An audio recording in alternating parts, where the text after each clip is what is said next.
Hello friends, welcome to my channel Aarambh classes. आज के इस वीडियो में हम लोग एनसीईआरटी 360 डिग्री के जियोग्राफी के क्वेश्चंस का डिस्कशन आपके साथ करेंगे।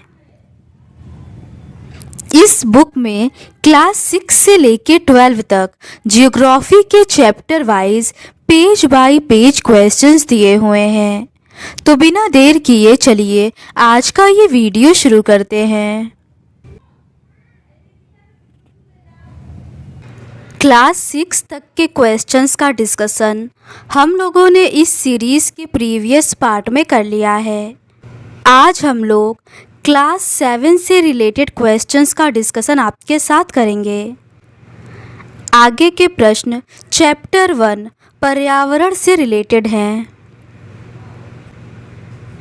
पहला प्रश्न है, निम्नलिखित कथन पर विचार कीजिए। पहला कथन है, जो कुछ भी आप अपने आसपास देखते हो वे सभी हमारे पर्यावरण के अंग हैं। दूसरा कथन है, पर्वत, नदियाँ, पेड़, प्राणी का निर्माण प्रकृति द्वारा किया गया है। तीसरा कथन है, सड़क, कार, कपड़े, किताब आदि का निर्माण मानव ने किया है। उपर्युक्त में से कौन सा कथन सही है? इसका सही आंसर है ऑप्शन डी। पहला, दूसरा और तीसरा तीनों ही कथन सही है। स्कूल, भवन, मेज, कक्षा में रखी कुर्सियाँ, यहाँ तक कि खुला मैदान, सड़क, कूड़ा करकट, मेरे दोस्त, ये सभी हमारे पर्यावरण के अंग हैं। अगला प्रश्न है, पर्यावरण हमारे जीवन का मूल आधार है क्योंकि। इसका सही आंसर है ऑप्शन डी, इनमें से सभी। यह हमें सांस लेने के लिए हवा प्रदान करता है, पीने के लिए जल प्रदान करता है और खाने के लिए भोजन एवं रहने के लिए भूमि प्रदान करता है। अगला प्रश्न है, मानव इस प्राकृतिक पर्यावरण में कैसे परिवर्तन करता है? इसका सही आंसर है ऑप्शन डी, इनमें से सभी। कार का धुआं वायु को प्रदूषित करता है, पानी को पात्र में एकत्रित किया जाता है, भोजन को बर्तनों में परोसा जाता है और भूमि पर कारखानों का निर्माण होता है। मानव कार, मील, कारखानों एवं बर्तनों का निर्माण करता है।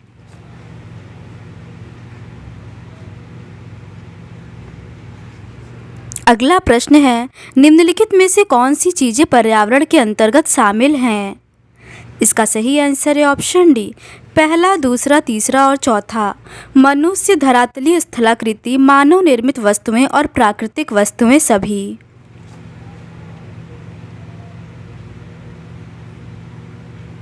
अगला प्रश्न है, निम्न में से कौन सा पर्यावरण के प्राकृतिक घटक नहीं है? इसका सही आंसर है ऑप्शन बी, धर्म। अगला प्रश्न है, निम्न में से कौन सा पर्यावरण के मानव निर्मित घटक नहीं है? इसका सही आंसर है ऑप्शन डी, इनमें से कोई नहीं। उद्योग, पार्क और स्मारक, ये सभी पर्यावरण के मानव निर्मित घटक हैं। अगला प्रश्न है, पर्यावरण के संदर्भ में निम्नलिखित कथन पर विचार कीजिए। पहला है, किसी भी जीवित प्राणी के चारों ओर पाए जाने वाले लोग, स्थान, वस्तुएं एवं प्रकृति को पर्यावरण कहते हैं। दूसरा कथन है, यह प्राकृतिक एवं मानव निर्मित परिघटनाओं का मिश्रण है। तीसरा कथन है, प्राकृतिक पर्यावरण में पृथ्वी पर पाई जाने वाली जीवीय एवं अजीवीय दोनों परिस्थितियां सम्मिलित हैं। चौथा कथन है, मानवीय पर्यावरण में मानव की परस्पर क्रियाएं, उनकी गतिविधियां एवं उनके द्वारा बनाई गई रचनाएं सम्मिलित है। उपर्युक्त में से कौन सा कथन सही है? इसका सही आंसर है ऑप्शन डी। पहला, दूसरा, तीसरा और चौथा सभी कथन सही है। किसी भी जीवित प्राणी के चारों ओर पाए जाने वाले लोग, स्थान, वस्तुएं एवं प्रकृति को पर्यावरण कहते हैं। यह प्राकृतिक एवं मानव निर्मित परिघटनाओं का मिश्रण है। प्राकृतिक पर्यावरण में पृथ्वी पर पाई जाने वाली जीवीय एवं अजीवीय दोनों परिस्थितियां सम्मिलित है, जबकि मानवीय पर्यावरण में मानव की परस्पर क्रियाएं, उनकी गतिविधियां एवं उनके द्वारा बनाई गई रचनाएं सम्मिलित है। अगला प्रश्न है, निम्नलिखित कथन पर विचार कीजिए। पहला है, जीवी सजीव प्राणियों का संसार है, जैसे पादप एवं जंतु। दूसरा है अजीवीय निर्जीव पदार्थों का संसार है, जैसे स्थल। उपर्युक्त में से कौन सा कथन सही है? इसका सही आंसर है ऑप्शन सी, पहला और दूसरा दोनों ही कथन सही है। जीवीय सभी सजीव प्राणियों का संसार है, जैसे पादप एवं जंतु, और अजीवीय निर्जीव पदार्थों का संसार है, जैसे कि स्थल। अगला प्रश्न है, पर्यावरण यानी एनवायरनमेंट शब्द की उत्पत्ति फ्रेंच शब्द एनवायरोनेर या एनवायरोनर से हुई है, जिसका अर्थ है, इसका सही आंसर है ऑप्शन डी, पड़ोस। अगला प्रश्न है, निम्नलिखित कथन पर विचार कीजिए। पहला है, भूमि, जल, वायु, पेड़ पौधे एवं जीव जंतु मिलकर प्राकृतिक पर्यावरण बनाते हैं। दूसरा कथन है, पृथ्वी की ठोस परपटी या कठोर ऊपरी परत को स्थलमंडल कहते हैं। उपर्युक्त में से कौन सा कथन सही है? इसका सही आंसर है ऑप्शन सी, पहला और दूसरा दोनों ही कथन सही है। प्राकृतिक पर्यावरण, भूमि, जल, वायु, पेड़ पौधे एवं जीव जंतु मिलकर प्राकृतिक पर्यावरण बनाते हैं। पृथ्वी की ठोस परपटी या कठोर ऊपरी परत को स्थलमंडल कहते हैं। अगला प्रश्न है, स्थलमंडल के संदर्भ में निम्नलिखित में से कौन सा कथन सही है? पहला है, यह चट्टानों एवं खनिजों से बना होता है एवं मिट्टी की काफ़ी मोटी परत से ढका होता है। दूसरा है, यह पहाड़, पठार, मैदान, घाटी आदि जैसी विभिन्न स्थलाकृतियों वाला विषम धरातल होता है। तीसरा कथन है, इस पर स्थित स्थलाकृतियाँ महाद्वीपों के अलावा महासागर की सतह पर भी पाई जाती है। इसका सही आंसर है ऑप्शन ए, दूसरा और तीसरा कथन सही है। पृथ्वी की ठोस परपटी या कठोर ऊपरी परत को स्थलमंडल कहते हैं। यह चट्टानों एवं खनिजों से बना होता है एवं मिट्टी की पतली परत से ढका होता है। यह पहाड़, पठार, मैदान, घाटी आदि जैसी विभिन्न स्थलाकृतियों वाला विषम धरातल होता है। ये स्थलाकृतियाँ महाद्वीपों के अलावा महासागर की सतह पर भी पाई जाती है। अगला प्रश्न है, स्थलमंडल वह क्षेत्र है जो, इसका सही आंसर है ऑप्शन डी, इनमें से सभी। हमें वन, कृषि एवं मानव बस्तियों के लिए भूमि प्रदान करता है, पशुओं को चरने के लिए घास स्थल प्रदान करता है और यह खनिज संपदा का भी एक स्रोत है। अगला प्रश्न है, निम्नलिखित कथन पर विचार कीजिए। पहला है, पृथ्वी के वायुमंडल का अस्तित्व उसके गुरुत्वाकर्षण बल के कारण है। दूसरा है, वायुमंडल में परिवर्तन होने से मौसम एवं जलवायु में परिवर्तन होता है। तीसरा कथन है, पादप एवं जीव जंतु मिलकर जैव मंडल का निर्माण करते हैं। उपर्युक्त में से कौन सा कथन सही है? इसका सही आंसर है ऑप्शन डी, पहला, दूसरा और तीसरा तीनों ही कथन सही है। पृथ्वी के चारों ओर फैली वायु की पतली परत को वायुमंडल कहते हैं। पृथ्वी का गुरुत्वाकर्षण बल अपने चारों ओर के वायुमंडल को थामे रखता है। यह सूर्य की झुलसाने वाली गर्मी एवं हानिकारक किरणों से हमारी रक्षा करता है। इसमें कई प्रकार की गैस, धूल, कण एवं जल वाष्प उपस्थित होते हैं। वायुमंडल में परिवर्तन होने से मौसम एवं जलवायु में परिवर्तन होता है। पादप एवं जीव जंतु मिलकर जैव मंडल या सजीव संसार का निर्माण करते हैं। यह पृथ्वी का वह संकीर्ण क्षेत्र है जहाँ स्थल, वायु एवं जल मिलकर जीवन को संभव बनाते हैं। अगला प्रश्न है, निम्नलिखित में से कौन सा कथन परितंत्र को सही तरीके से परिभाषित करता है? इसका सही आंसर है ऑप्शन सी, जीवों का समुदाय और साथ ही वह पर्यावरण जिसमें वे रहते हैं। परितंत्र वह तंत्र है जिसमें समस्त जीवधारी आपस में एक दूसरे के साथ तथा पर्यावरण के उन भौतिक एवं रासायनिक कारकों के साथ परस्पर क्रिया करते हैं जिसमें वे निवास करते हैं। ये सब ऊर्जा और पदार्थ के स्थानांतरण द्वारा संबद्ध है। अगला प्रश्न है, निम्नलिखित कथन पर विचार कीजिए। पहला है सभी पेड़ पौधे जीव जंतु एवं मानव अपने आसपास के पर्यावरण पर आश्रित होते हैं। दूसरा है जीवधारियों का आपसी एवं अपने आसपास के पर्यावरण के बीच का संबंध ही पारितंत्र का निर्माण करता है। तीसरा कथन है अधिक वर्षा वाले वन, खास स्थल, रेगिस्तान, पर्वत, झील, नदी, महासागर एवं छोटे से ताल का भी एक पारितंत्र होता है। उपर्युक्त में से कौन सा कथन सही है? इसका सही आंसर है ऑप्शन डी, पहला, दूसरा और तीसरा कथन सही है। सभी पेड़ पौधे जीव जंतु एवं मानव अपने आसपास के पर्यावरण पर आश्रित होते हैं। प्रायः वे एक दूसरे पर भी आश्रित है। जीवधारियों का आपसी एवं अपने आसपास के पर्यावरण के बीच का संबंध ही पारितंत्र का निर्माण करता है। अधिक वर्षा वाले वन, घास स्थल, रेगिस्तान, पर्वत, झील, नदी, महासागर एवं छोटे से ताल का भी एक पारितंत्र हो सकता है। अगला प्रश्न है प्रत्येक वर्ष विश्व पर्यावरण दिवस किस दिन मनाया जाता है? इसका सही आंसर है ऑप्शन बी, 5 जून को। प्रत्येक वर्ष 5 जून को विश्व पर्यावरण दिवस मनाया जाता है। अगला प्रश्न है वस्तु विनिमय पद्धति का अर्थ होता है। इसका सही आंसर है ऑप्शन बी, यह वस्तुओं की अदला बदली का व्यापार है जिसमें धन का प्रयोग नहीं होता। वस्तु विनिमय पद्धति यह वस्तुओं की अदला बदली का व्यापार है जिसमें धन का प्रयोग नहीं होता है। अगला प्रश्न है समय के साथ मानव ने पर्यावरण के उपयोग और उसमें परिवर्तन करने के कई तरीके सीख लिए जिसके परिणाम स्वरूप हुआ। पहला है फसल उगाना, पशु पालना एवं अस्थायी जीवन सीख लिया। दूसरा है पहिए का आविष्कार हुआ, आवश्यकता से अधिक अन्न उपजाया गया, वस्तु विनिमय पद्धति का विकास हुआ, व्यापार आरंभ हुआ एवं वाणिज्य का विकास हुआ। तीसरा है औद्योगिक क्रांति से बड़े पैमाने पर उत्पादन एवं परिवहन तेज गति से प्रारंभ हुआ। चौथा है सूचना क्रांति से पूरे विश्व में संचार सहज एवं द्रुत हो गया। इसका सही आंसर है ऑप्शन डी, पहला, दूसरा, तीसरा और चौथा सभी कथन सही है। मानव ने पर्यावरण के उपयोग और उसमें परिवर्तन करने के कई तरीके सीख लिए हैं। उसने फसल उगाना, पशु पालना एवं अस्थायी जीवन जीना सीख लिया।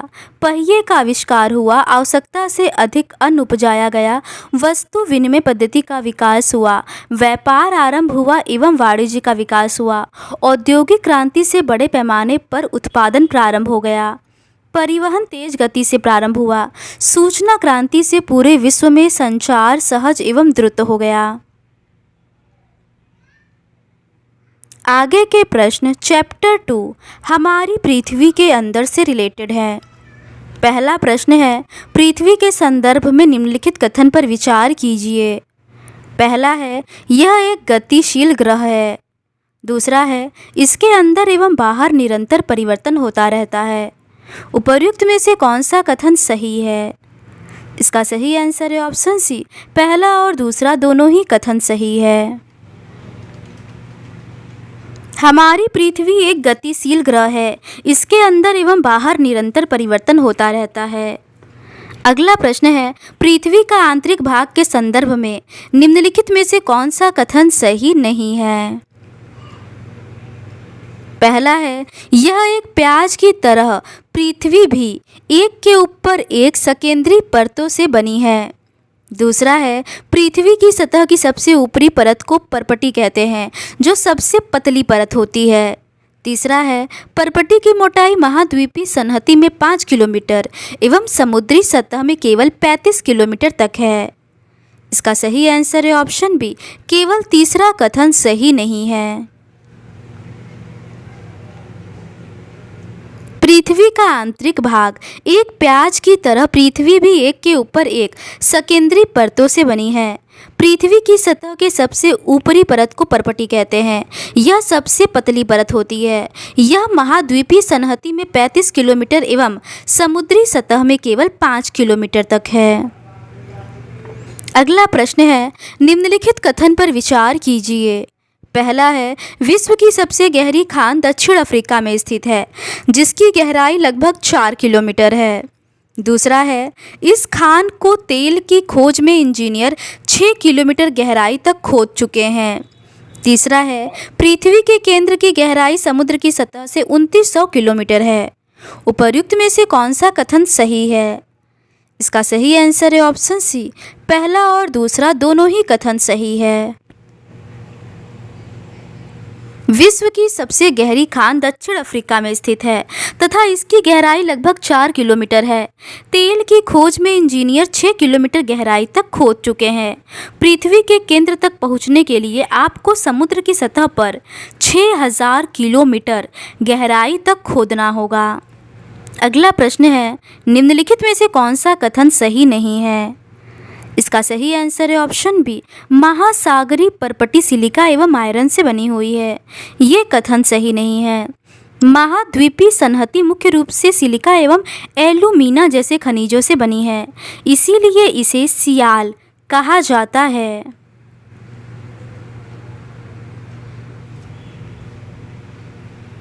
महासागर की पर्पटी मुख्यतः सिलिका एवं मैग्नीशियम की बनी है, इसीलिए इसे सी में कहा जाता है। पर्पटी के ठीक नीचे मेंटल होता है जो 2900 किलोमीटर की गहराई तक फैला होता है। इसकी सबसे आंतरिक परत क्रोड है जिसकी त्रिज्या लगभग 3500 किलोमीटर है। यह मुख्यतः निकल एवं लोहे की बनी होती है तथा इसे नीफे कहते हैं।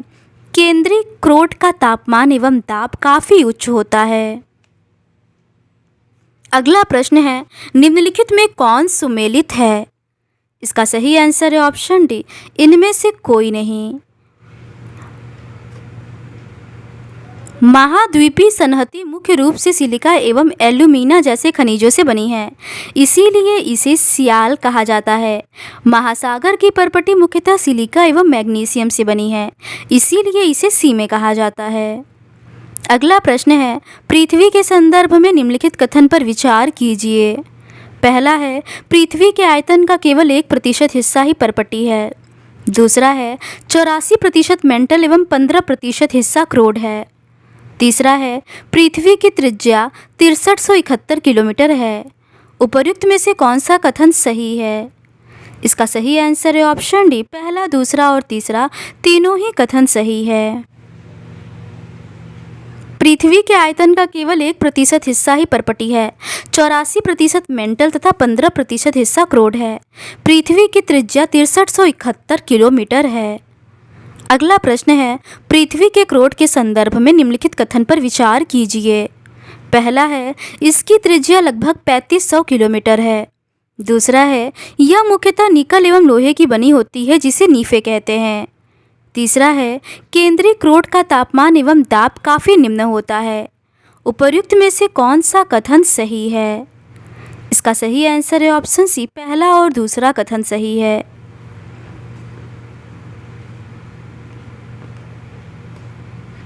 अगला प्रश्न है, निम्नलिखित कथन पर विचार कीजिए। पहला है, सेल विभिन्न रंग, आकार एवं गठन की हो सकती है।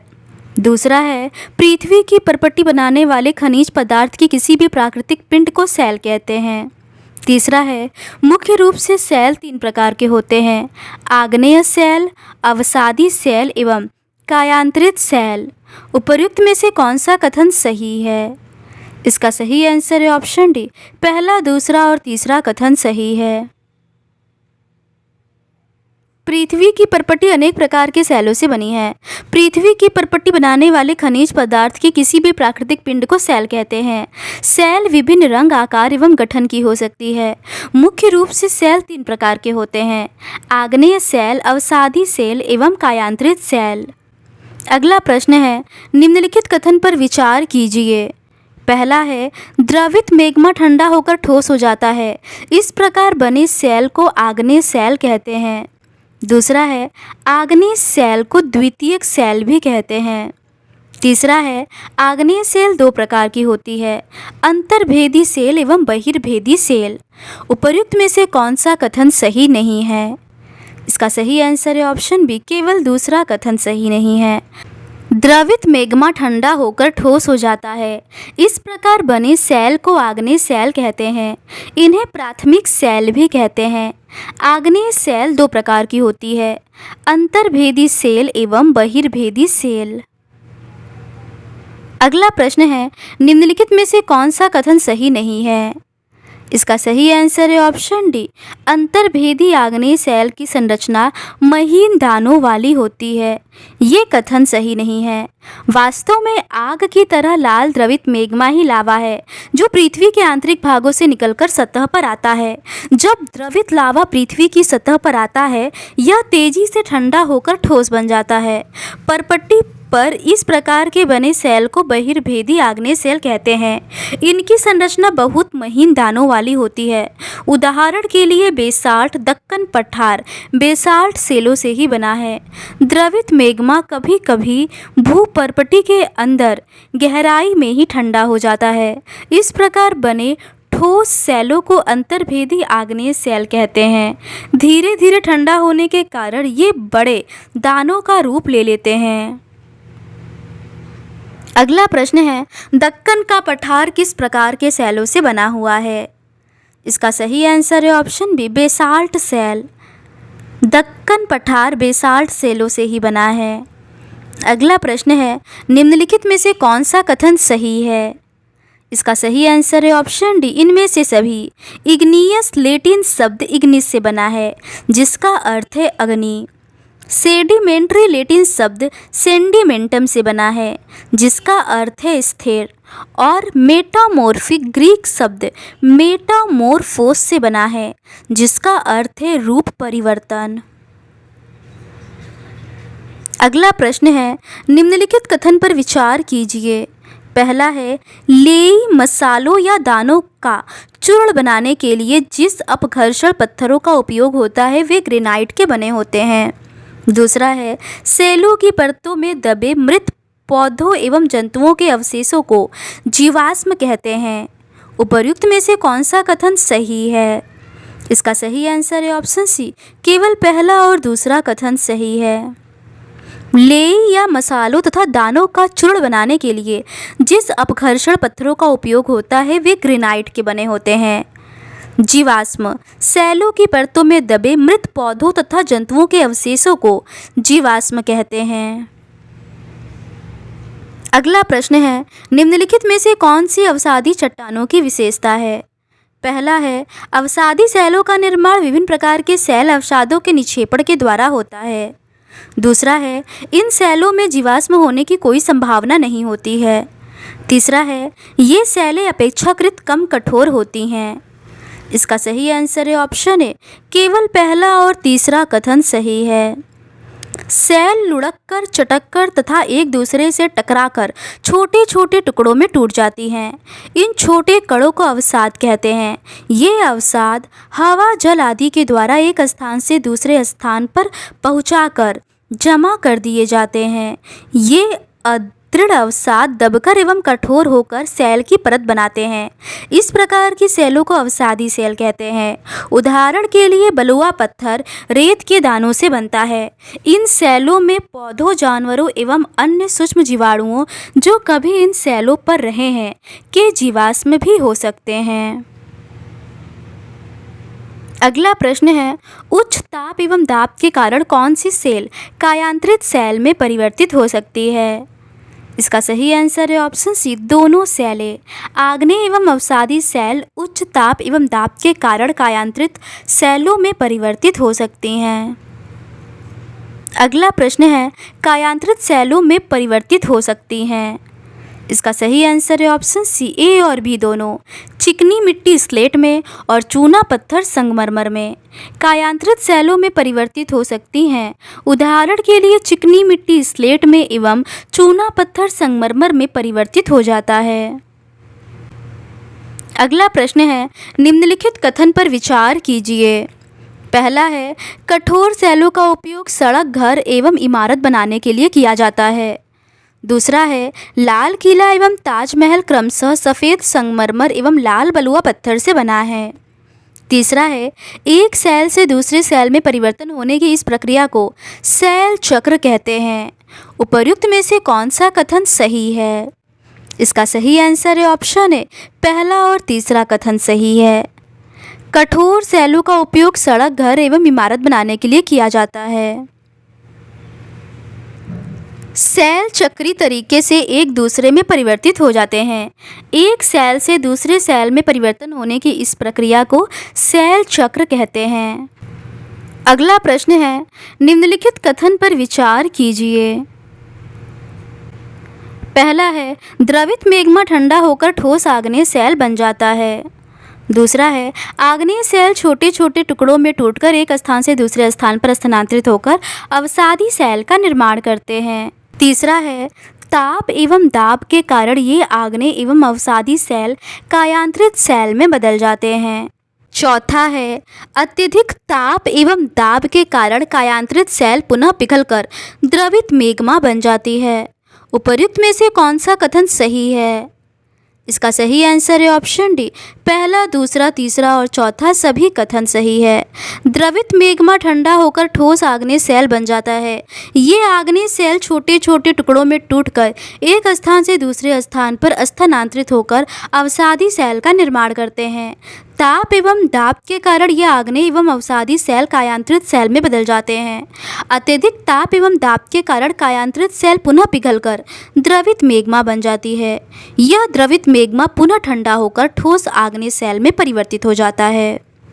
अगला प्रश्न है, निम्नलिखित कथन पर विचार कीजिए। पहला है, सेल विभिन्न खनिजों से बनी होती है। दूसरा है, खनिज प्राकृतिक रूप से पाए जाने वाले पदार्थ हैं जिसका निश्चित भौतिक गुणधर्म एवं निश्चित रासायनिक मिश्रण होता है। तीसरा है, मानव जाति खनिज का कुछ उपयोग ईंधन के रूप में तो कुछ उपयोग उद्योगों, औषधि एवं उर्वरक में भी होता है। उपर्युक्त में से कौन सा कथन सही है? इसका सही आंसर है ऑप्शन डी। पहला, दूसरा और तीसरा कथन सही है। सेल विभिन्न खनिजों से बनी होती है। खनिज प्राकृतिक रूप से पाए जाने वाले पदार्थ हैं जिनका निश्चित भौतिक गुणधर्म एवं निश्चित रासायनिक मिश्रण होता है। खनिज मानव जाति के लिए बहुत महत्वपूर्ण है। कुछ का उपयोग ईंधन की तरह होता है, जैसे कोयला, प्राकृतिक गैस एवं पेट्रोलियम। इनका उपयोग उद्योगों, औषधि एवं उर्वरक में भी होता है, जैसे लोहा, एल्यूमीनियम, सोना, यूरेनियम आदि।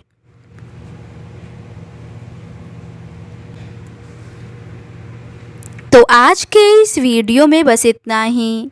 इस सीरीज़ के नेक्स्ट पार्ट में हम लोग चैप्टर 3 हमारी बदलती पृथ्वी से रिलेटेड क्वेश्चंस का डिस्कशन आपके साथ करेंगे। अगर आपको ये सीरीज़ पसंद आती है तो please do subscribe to my channel and like this video. Thank you.